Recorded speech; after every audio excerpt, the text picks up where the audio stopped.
Yeah, so it's been a very interesting time for millennials getting started in the financial world. We've had a pandemic, we've had a shutdown, you've had the slowing down of goods and services being transported across the country. You can't buy anything, the cost of everything's gone up, and even just today, the CPI index increased when they thought it was going to drop, and it came out at 8.2%. So everything's more expensive. Gas has dropped a little bit, but food is up, traveling is up, hotels, all your basic expenses. So it's been a real challenge. There's been wage growth that has slowed down. It's hard for people to find jobs. It's kind of a unique time in that regard. You can't find anyone to work, but also people can't find the job that pays the amount that they want. So it's been a real challenge for them. 80% of millennials are saying right now, hey, we're having to stop major life events because of lack of resource. So whether that's purchasing a home or having children, those kind of things have been a real challenge for them. So we want to talk about 4 key mistakes that are keeping people from doing the kind of things they want to do to move forward financially.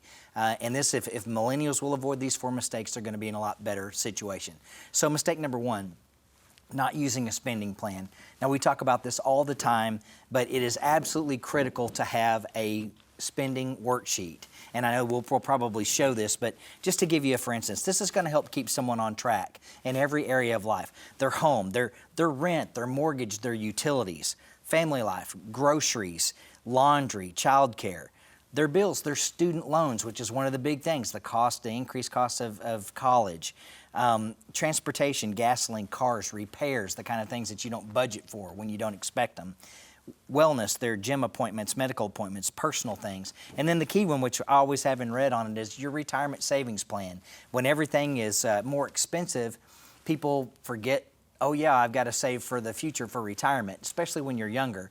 When you hit your 30s, 40s, and 50s, it starts to be more prominent in your mind. But in those early days, you have to remember, yeah, I have to put back money every single week. So don't fail to have a written spending plan. You might have it on a phone. There's apps for it, but have a written plan. And we always put this on our website. We've got all kinds of resources, guaranteedsafemoney.com, to give someone something like that if they are not sure what a proper budget looks like. Second thing would be avoiding too much debt. Now, when you have spending issues, it's very easy to put everything on a card. Swipe your meals on a card, movies on a card, vacation on a card. But a lot of times, those are the kind of things that you end up just paying a minimum balance on, and then you accrue interest, and that's where the debt snowball can begin. So we really want to avoid too much debt. Calculate how much you need to spend each month to keep your bills paid, and make sure that you're paying those payments, not just the minimum, but make sure that you're attacking that debt. Mistake number 3 is not prioritizing your savings. So the majority of people in today's world are offered a 401k at work, and we would encourage people to participate in that. If there is the offer for a Roth 401k, we want to encourage you to invest using the Roth, because with a Roth, there's no tax deduction up front, but all that interest is earned tax-free, and when you take the money back out on the back end, you're not going to pay any income tax or state tax on that. So make sure that you're using the 401k or the Roth 401k, and we want to encourage everyone to invest 10 to 15% of their paycheck into that. I know it seems like a lot, but for a lot of people, we want to retire and not have our income change at all. We want 100% of our same income in retirement.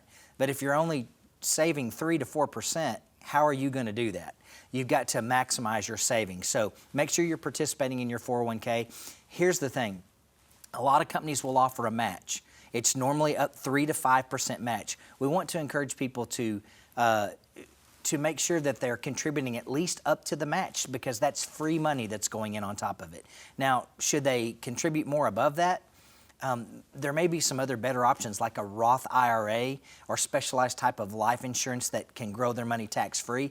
Maybe not contributing above that, but make sure that you're contributing at least up to the match. So making sure that you're prioritizing your savings.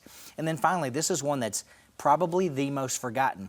It's forgetting about the need for healthcare costs. Now, this has been a recent estimate. They're saying that in the future, your millennials, the need for health care is going to increase from 7 million to 14 million people. So that's a doubling by year 2065.